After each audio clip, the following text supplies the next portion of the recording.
Ano ang nakikita po ninyo, Sir Lito, na maaaring mangyari sa ganitong sistema Mhm. na nagaganap sa ating bansa?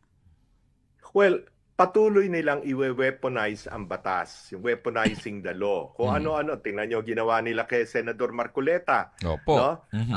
Inakusahan ng plunder na unang-una hindi naman pera ng gobyerno ang pinag-uusapan. Mhm. Yes. Pangalawa, Mhm. miski sinong abogadong tanungin mo, kung sakali man, graft lamang at hindi plunder. Mhm. Pero ginawang plunder para siya'y makulong, Mhm. para hindi bailable.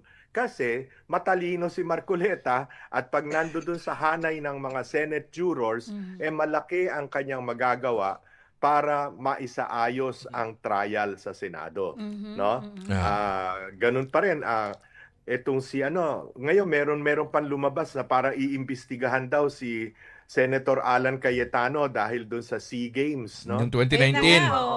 Yung Oo, Mukhang yung 2019. lumalabas 20, na rin yan, Sir oo, yung Lito. Southeast Asian Games, no? Oo, oo. Again, nananakot na naman sila. Mhm. Ginawa nila kay Joel Villanueva na Ah. sabi sa loob ng 2 linggo, isasampa na namin ang kaso kontra kay Joel Villanueva. 2 buwan na nakaraan, wala Mhm. namang isinasampang kaso Kasi nga po lumipat na. bumaliktad, no?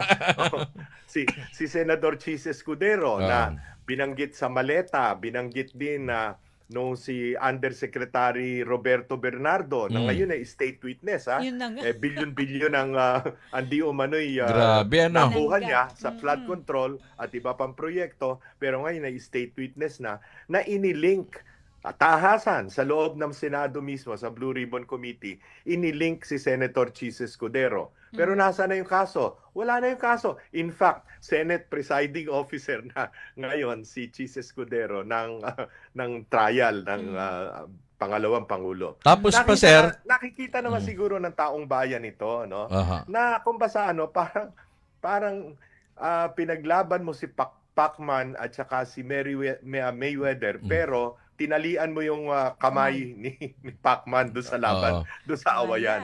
oo.